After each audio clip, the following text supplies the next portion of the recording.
que se impôs no mundo intelectual como a grande revelação de sua geração.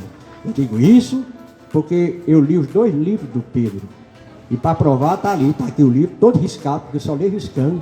Fica imprestável, mas é uma prova de que eu li. E aqui está, eu queria então encerrar minhas palavras dizendo para vocês que essa feira de Mangabeira, nós devemos 90% dela a essas 2 criaturas que aí estão. Eu nunca vi 2 pessoas tão competentes. Eu não sei se foi a providência que me levou a convidar, não sei qual foi dos 2 que eu convidei primeiro, se foi o Pedro ou se foi a Fátima. Foi o Pedro, né? Eu convidei primeiro o Pedro. Aí o Pedro disse, para uma pessoa que é atuante, que é inquieta e que é valente. É Fátima Lemos. Então vamos chamar. Olha, eles 2 fizeram essa feira. E eu estou admirando. Li vocês.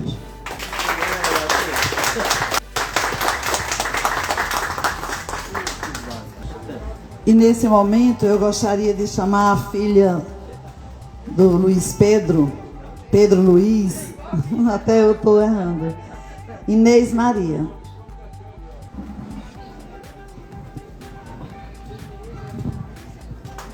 Pedro está surpreso, né?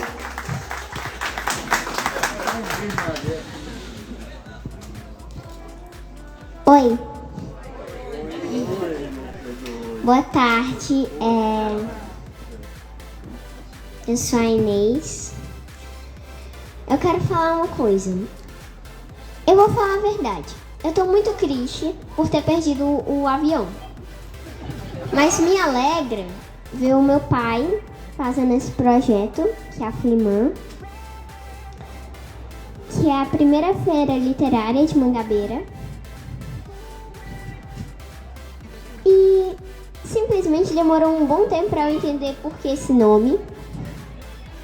Porque eu não entendi por que Flimã. Daí só depois eu entendi que era por causa da Feira Literária de Mangabeira, que era o conjunto de nomes.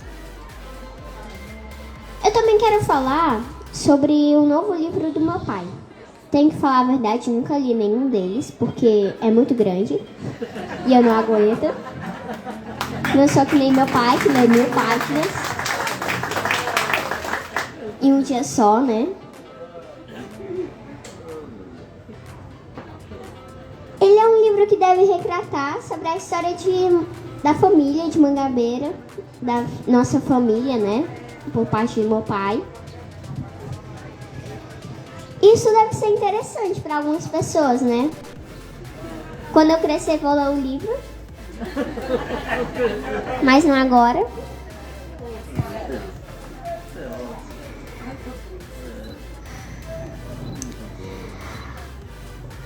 O meu pai, junto com outras 2 pessoas, fizeram esse projeto junto com minha mãe.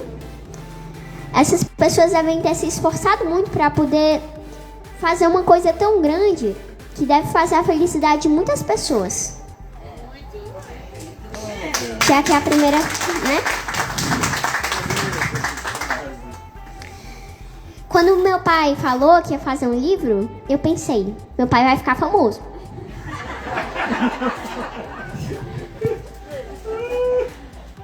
Primeira coisa que eu pensei é, meu pai vai ter vários fãs. E eu pensei que ele ia fazer um livro infantil. Até agora ele não fez.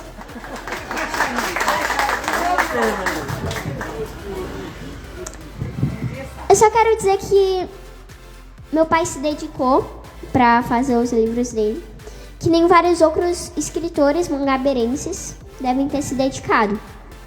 Muito. Só isso mesmo. Obrigada.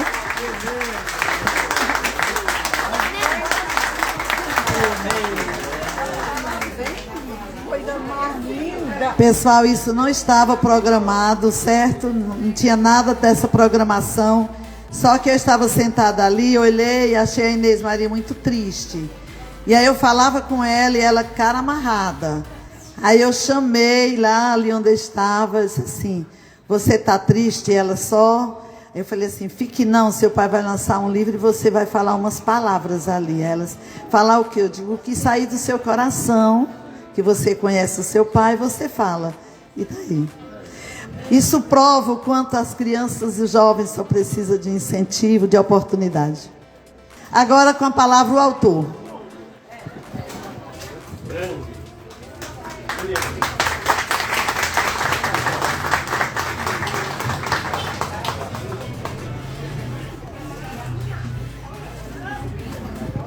Obrigado.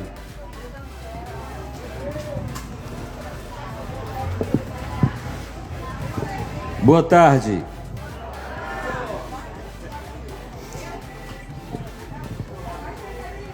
Preparei aqui algumas coisas, mas eu vou falar mais diretamente. Meu pai, nos anos 80, mais ou menos, ele levou uma queda. Caiu do cavalo, literalmente. Que não era um cavalo, na verdade era um burro ou um jumento. Ele caiu e depois um jumento caiu por cima dele e quebrou a perna. E foi para o hospital, baixou o hospital. E lá no hospital não dormiu bem, sentindo muitas dores e tudo. E no outro dia, depois de internado, cedo da manhã apareceu uma enfermeira. Era uma mulher meio gorda, corada, falava pelos cotovelos. Em 5 minutos a mulher contou a vida dela inteira, o gás que estava faltando, a vizinha que tinha quebrado a cabeça, o menino e tal, e papai só escutando, né? Aí lá para as tantas, depois dela contar tanta coisa, a prestação da televisão, a geladeira que tinha quebrado e tal, e papai só escutando com aquela calma dele, com aquele jeito sério dele, calado. Aí a enfermeira disse, isso com a injeção aqui, né? Disse, seu Luiz, me diga, o senhor tem alergia a alguma coisa? Aí ele disse, tenho. Ela disse, alergia ao quê, seu Luiz? A conversa comprida. Muito tempo depois, ele, Luiz Pedro, já na extrema velhice, eu fiz uns versos para ele. E eu encaixei uma estrofe na qual eu destacava essa característica dele, de não suportar a conversa comprida. Dizia assim, meu nome é Luiz Pedro e a música me faz sorrir, televisão me dá sono, discurso me faz dormir. Então, em atenção a vocês, em atenção a meu pai e a quantos outros de vocês que possam padecer dessa mesma alergia, eu vou procurar ser breve aqui e não ter uma conversa muito comprida. É o seguinte, há 3 anos eu publiquei, foi mais, foi em 98, 2008, né, nem sei mais, eu publiquei esse livro aqui, chamado Sesmarias do Tempo, né? Esse livro é uma investigação genealógica, histórica, quase antropológica dos primeiros povoadores do centro-sul do Ceará. Nessa aventura, eu fui atrás de um povo antigo que viveu nos séculos 18 e 19 e que eram meus primeiros antepassados do Brasil. Eu digo meus, mas vocês escutem também de vocês. Eram os meus primeiros antepassados do Brasil, meus e de provavelmente grande parte aqui dos presentes. Esse povo semeou de gente uma parte do Ceará. Eu cavei informações para fazer esse primeiro livro aqui em Portugal. Enquadrinhei acervos eclesiásticos em Recife, em Iguatu, em Icó, em Crato, e quase eu fico doido, lidando com gente finada e esquecida há séculos, no intento de contar sua história. Outro dia soube que entre os livros dos últimos 30 anos, o pessoal agora está com essa pessoal procurando fazer saber se tem judeu na família, né? Está procurando e tudo. E teve um genealogista que disse o seguinte, que não é todo livro que eles aceitam como prova, como pesquisa, e que nos livros dos últimos 30 anos pouquíssimos eram acreditados, pouquíssimos eles aceitavam e eram seguras as pesquisas. Ele disse que o meu era um deles. Eu fiquei muito feliz. No lançamento daquele livro, Sesmarias do Tempo, o professor Batista de Lima, que também eu convidei para fazer a apresentação, lançou um desafio, que eu continuasse a pesquisa indo ainda mais longe, mas imagina, partindo do século XVIII para trás. Eu estava lá sentado, o lançamento foi lá na Assembleia, eu estava assim sentado, quando ele disse isso, naquele monte de gente, eu quase caí da cadeira. Eu pensei, só se eu fosse doido fazer uma coisa dessa. De todo modo, eu continuei as pesquisas. Esse livro de agora, O Sagração do Amanhecer, este aqui que a gente está lançando, ele é, de certo modo, a continuidade daquele outro, mas não para trás, para frente. Não para trás, na obscuridade dos séculos, como queria o nosso eminente poeta, mas para frente e mais para perto. Para frente porque eu decidi explorar uma quadra temporal mais próxima, abrangendo os últimos 100 anos. De 100 anos para cá. E tanta coisa aconteceu no mundo nesse período. E para mais perto, porque eu aprofundei meu olhar sobre as pessoas do meu círculo familiar. E junto com elas, sobre personagens da comunidade sertaneja em que nasci e vivi a minha infância, aqui. É um livro que mistura biografia, memória, digressões historiográficas e algumas pitadas de poesia, temperadas com um bom humor característico do povo desta nossa terra querida. Protetor dessa terra querida. Outra história do velho Luiz Pedro. Meu pai já estava muito idoso e morava em Fortaleza, já perto de nós, os filhos.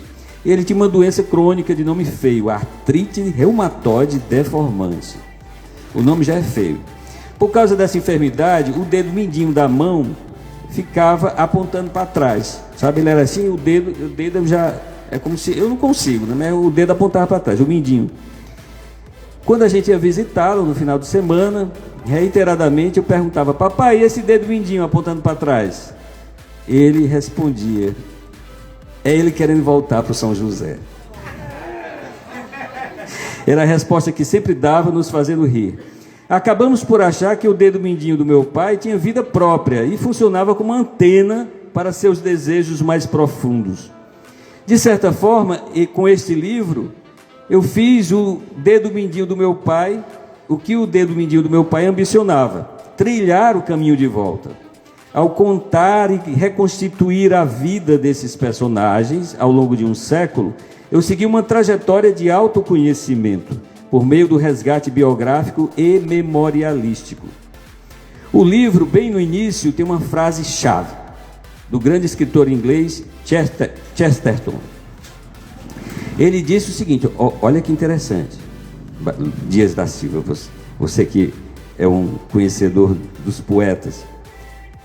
Ele disse o seguinte, que o poeta se torna grande quando mostra a grandeza do homem pequeno, quando mostra a grandeza do homem simples.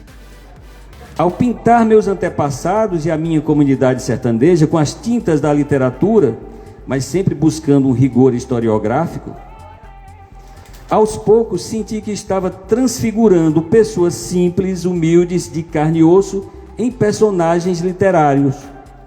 E como personagens, contando suas vidas e o contexto histórico em que vivia, seus astres e desastres, seus ganhos e perdas, seu lado bom e menos bom, seus momentos difíceis de dor e de desgosto, mas também de alegrias e exultações, percebi que eu, como escritor, estava evidenciando, conhecendo, iluminando e registrando a grandeza da sua humanidade.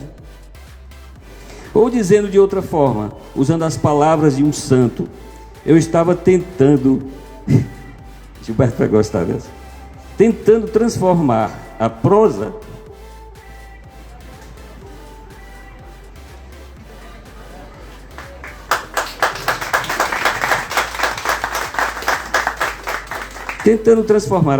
de cada dia em poesia heróica.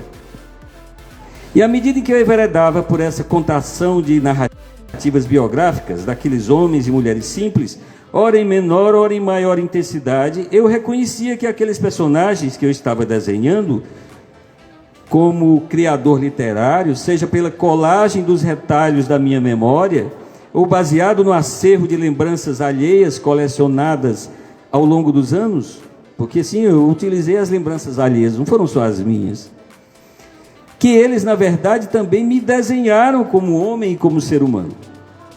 A cada página concluída, eu percebia que as histórias do Pedro Luiz, o velho, da Glória, do Luiz Pedro, da Socorro Luiz, da Maria Luísa, do Joãozinho, do Vicente Ferré e de quantos outros, completavam e davam forma aos espaços vazios da minha própria história pessoal, redimensionando e colorindo lembranças e sentimentos, organizando e matizando fatos e episódios esquecidos. No livro falo de Mangabeira, origens e de onde vem o nome, de João Gonçalves, da história da comunidade, da água e da luz, da educação em Mangabeira. Falo do Cedro, de Lavras, de Vaz Alegre, de Fortaleza, de Bananeiras, de São Paulo, de Recife. E registro as fotografias fascinantes do álbum da professora Maria Luísa. O poeta Pablo Neruda uma vez disse que o maior poeta é o homem que nos entrega o pão de cada dia. É aquele homem simples e trabalhador que não pensa que é Deus. Combinou com aquele primeiro que eu falei. Termino dizendo que nesse livro a minha voz quis ser o eco das vozes conjuntas de todos os personagens ali retratados. Eu não procuro ter mais voz do que a voz que eles tiveram. E peço perdão se isso parece pouco para vocês, porque isso para mim é tudo. Uma última palavra só sobre a Flimã. É uma alegria muito grande eu estar aqui com vocês durante a Flimã, lançando o meu livro, vendo essa festa, vendo esse resgate da cultura mangabeirense. Várias pessoas aqui na rua ontem, ainda hoje, me disseram: Mangabeira estava precisando disso, Mangabeira estava precisando disso. Alguns não diziam nem o quê, disso o quê, mas eu sei o que era do resgate do que é ser mangabeirense, é o resgate da nossa cultura, é o resgate do nosso modo de ser. Então eu fico muito feliz em ter Batista de Lima e Fátima Lemos como companheiros dessa jornada, de trabalhar por Mangabeira, de fazer essa coisa com muito amor, muita energia, muito trabalho e, sobretudo, muito amor. Muito obrigado.